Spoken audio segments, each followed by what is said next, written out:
Akhirnya salah satu tokoh yang sangat dibanggakan oleh beberapa kalangan dari kalangan NU ya, bahkan dia sampai diangkat menjadi anggota kehormatan Banser, yaitu Permadi Arya atau yang dikenal sebagai Abu Janda. Dengan saya, Permadi Arya, Ustadz Abu Janda. My name is Permadi Arya, Ustadz Abu Janda, Banser NU. Abu Janda ini baru-baru ini memberikan suatu statement atau ungkapan yang sangat menusuk hati para fanboys Hama dan fanboysnya Iran laknatullah. Apa kata Permadi Arya? Yaitu seperti ini. Gimana ya perasaan aktivis muslim di sini? Ternyata yang berani lawan Israel itu Syiah yang mereka musuhi selama ini. Saking bencinya mereka sama Iran, mereka sampai laknat Syiah itu bukan Islam katanya. Sekarang mereka bersorak gembira banggain Iran yang biasanya mereka laknat. Sebenarnya mereka pada punya malu gak sih? Tapi emang mereka gak punya malu sih. Assalamualaikum, dengan saya Permadi Arya Abu Janda. Siapa yang mengutuk Israel, berkutuk lagi.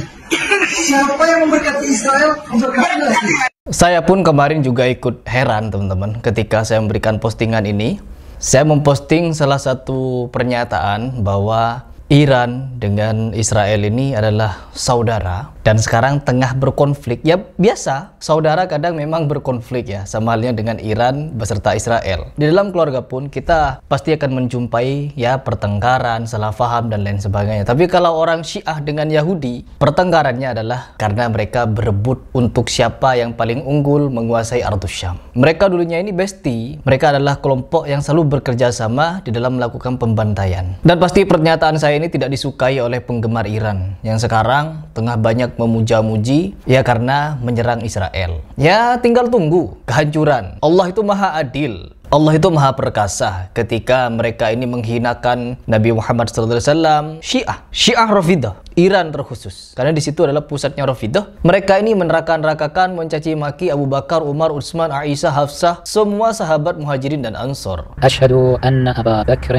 wa Umar. Asyhadu anna Aba Bakr wa Umar. Wa Uthman. Wa Uthman. Wa Aisyah wa Hafsah. Wa Aisyah wa Hafsah. Finnar. Finnar. Dan mereka ini tidak segan-segan menghalalkan darah kita semua, darah Sunni. Sehingga apa? Perbuatan mereka di Ardus Syam, terkhusus di Suriah, sudah tercatat di dalam sejarah bahwa penjajahan mereka di Suriah jauh lebih kejam dari penjajahan Israel di Palestina. Jauh ya. Kalau kalian menganggap karena ada media ya, karena ada media pembantaian orang-orang Israel terhadap Palestina, tetapi kalau orang Syiah belum ada media. Dulu belum ada media seperti sekarang, yang dimana setiap kepala memegang media di tangannya seperti gadget ini. Dulu tidak ada teman-teman, sehingga semua tindakan kejahatan mereka, penjajahan mereka ya ditutupi. Hanya terdengar kabar kalau Suriah pernah dijajah Iran, pernah dijajah Syiah Rafidah, Lebanon, Irak dan lain sebagainya. Dulu Irak, Iran itu adalah negara Muslim Sunni, pengikut Al-Imam Syafi'i, dan orang Syiah Rafidah benci kepada Imam Syafi'i. Sehingga apa? Orang-orang Rafidah ini menghalalkan darah pengikut Imam Syafi'i dengan cara apa? Membombardir, membantai, menguburnya hidup-hidup, memperkosa dan lain sebagainya. Jauh lebih kejam daripada yang Israel lakukan kepada Palestina.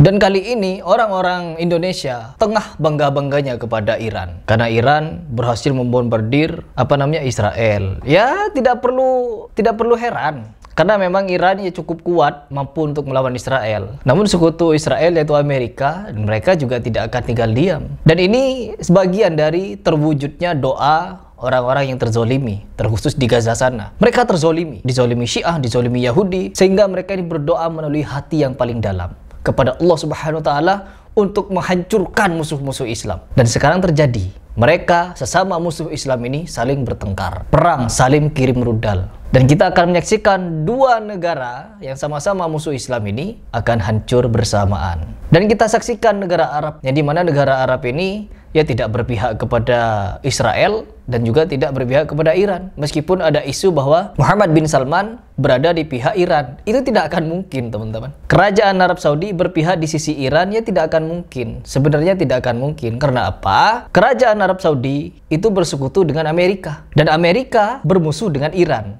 Nah otomatis ketika Israel berperang dengan Iran, ini tidak akan mungkin Amerika diam saja. Pasti juga akan turun tangan. Dan Arab Saudi akan menonton dari jarak jauh saja. Biarkan mereka ini saling menghancurkan. Dan Arab Saudi harus tetap aman, kondusif, tanpa adanya konflik. Karena itulah pusat dan jantung Islam. Apabila di situ terjadi perang, maka kacaulah umat muslim di dunia. Kacau bagaimana? Ya kacau balau. Karena apa? Ada Syiah di dalamnya. Ada Syiah. No, Syiah itu tidak akan berkiblat kepada Mekah Madinah, teman-teman. Karena di sana ada kuburan Abu Bakar, Umar, Utsman yang mereka benci. Mereka ingin menguasai Mekah Madinah ya untuk menggali kuburan ketiga tokoh yang saya sebut tadi. Untuk apa? Dibakar jasadnya. Dan hal yang paling penting lagi, mereka ini bukan ingin bersatu di dalam Islam, no. Mereka ini ingin membakar Al-Quran sebagaimana dinyatakan oleh ulama-ulama mereka di video ini. ثم يظهر نسخة القرآن بخط جده علي بن أبي طالب. قالوا لا عندنا قرآن. قال زين هذا القرآن رجعه. بعد ذلك فكروا قالوا لا تعالوا نقول لعلي يأتينا بهذا القرآن وبعدين نتخلص من القرآن اللي عنده. نقول لعلي يأتينا بهذا القرآن وبعدين نتخلص من القرآن اللي عنده. Jelas di situ bahwa kelak Imam Mahdi mereka akan membawa Al-Quran yang asli dan membakar Quran yang ada sekarang. نقول لعلي يأتينا بهذا القرآن وبعدين نتخلص من القرآن اللي عنده. Agar kalian tahu, agar kalian faham, mereka sok-sokan seperti Khomeini membawakan mengutip Al-Quran. Bismillahirrahmanirrahim. Idza jaa nasrullahi wal fath wa ra'aita an-nasa yadkhuluna fi dinillahi afwaja fasabbih bihamdi rabbika wastaghfirhu innahu kana tawwaba.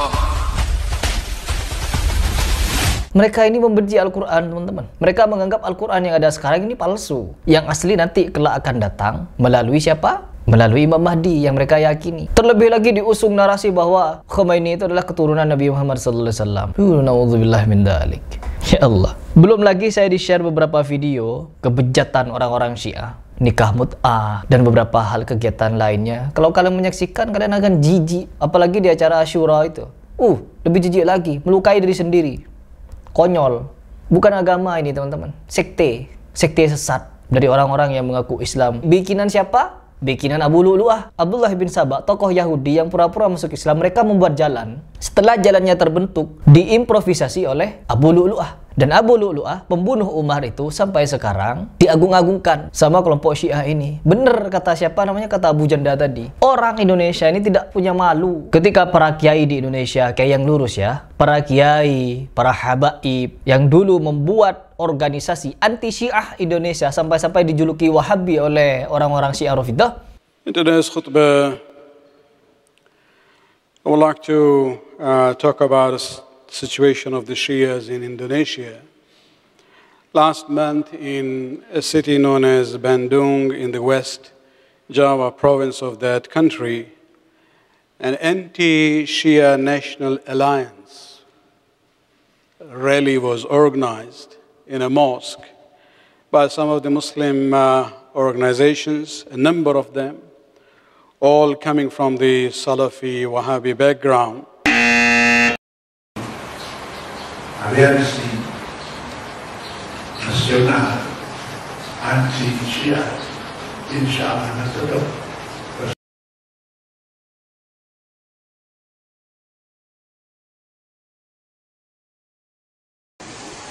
وهي عجائب أهل البدع والأهواء كمثل عقيدة الشيعة الإمامية الاثنا عشرية. Ketika mereka berjuang untuk membongkar kebobrokan Syiah, ya, taqiyah Syiah dan lain sebagainya, sekarang orang Indonesia malah berbondong-bondong memuja-muji Syiah Rafidhah. Kemana akal kalian sebenarnya? Jadi teringat dengan ucapan saya ketika bersama Ustaz Khalid Basalamah bahwa saya memang berjanji di situ, teman-teman, kepada jemaah, kepada siapapun yang nonton, bahwa target saya adalah Syiah. Saya ingin membongkar kebobrokan Syiah, membongkar taqiyah Syiah, membongkar visi misi gelap Syiah dan lain sebagainya. Bahkan saya tidak segan untuk memanggil Habib Ja'far itu, Husain Ja'far Al-Haddad, sebagai Habib Syiah. Karena apa? Memang banyak di Indonesia ini yang orang dijuluki Habib. Memang Habib bermarga Al-Idrus, As-Segab, Al-Haddar, dan lain sebagainya. Ternyata mereka ini banyak yang berakidahkan Syiah, beragama Syiah. Masuk Syiah bi Abdullah al-Husain alaihissalam. Muawiyah alaihi la'na wal azab al-alim. La'na wal azab al-alim. Agar apa saya menyebut seperti itu? Agar kalian mikir, Harry Plus kok berani? Iya, saya memang berani. Saya nggak punya rasa takut. Saya hanya takut kepada Allah Subhanahu wa Ta'ala. Mereka saja berani untuk mengkafirkan Abu Bakar, Umar, Utsman. Kenapa saya takut untuk mengkafirkan mereka? Oh, ada ketika kemarin saya berjumpa dengan salah satu fanboynya Hama, terkhusus Hussein Gaza dan beserta orang-orang. Mereka ini dengan entengnya menyatakan bahwa Hizbus Syaiton, Khomeini, Iran dan lain sebagainya bukan kafir. Mereka Syiahnya Syiah yang benar. Wow, keren. Mereka menganggap seperti itu. Sedangkan mereka sendiri, Saddam Hussein seorang muslim sejati, hafiz Quran, pemimpin yang arif, bijaksana, dermawan dan lain sebagainya. Sampai-sampai dia disegani oleh dunia. Tapi difitnah oleh musuh-musuh Islam. Akhirnya apa? Dia masuk penjara dan akhirnya digantung. Dihukum gantung. Dan setelah digantung, apa kata Khomeini? Saddam Hussein tempatnya di neraka. Saddam به خاک سیاه نشست و به درک اسفل رفت و جمهوری اسلامی شکوفاتر شد. Tuh, gampang sekali mereka neraka-nerakakan. Jangankan Saddam Hussein, jangankan kepada ulama-ulama Salafi, Abu Bakar, Umar, Utsman, istri Nabi, sahabat Muhajirin dan Ansor, semuanya di neraka. Gampang mereka menerakakan justru kepada orang-orang yang telah disurgakan oleh Allah Subhanahu wa taala. 10 sahabat yang dijamin surga oleh Allah Subhanahu wa taala oleh Syiah dinerakakan. Malu kalian kepada Abu Janda. Apa kata Abu Janda? Gak tahu malu kalian. Gak punya prinsip. Dikit-dikit mencela Syiah, tapi ketika Syiah begini dipuja-puji. Bahkan saya bisa melihat akan banyak orang yang berbaiat ke Syiah dengan fenomena ini. Oh, ternyata Syiah yang benar. Ya Allah, kemana akal kalian? Perlu kalian ketahui, orang Syiah Rafidhah, dia berpura-pura membela orang-orang Palestina hanya ingin cuci tangan dengan tindakan kejahatan mereka di masa lalu. Bahkan bukan masa lalu, tahun 2022 ada beritanya. Nih, seperti ini beritanya. Orang-orang Syiah Rafidhah, rezim Rafidhah menculik ulama-ulama Sunni, setelah itu dibunuh. Rezim Syiah membakar, menghancurkan masjid-masjid Sunni. Itulah tanda kalau mereka ini bobrok, busuk, licik, jahat, kejam dan tidak punya hati nurani. Dicamkan itu baik-baik.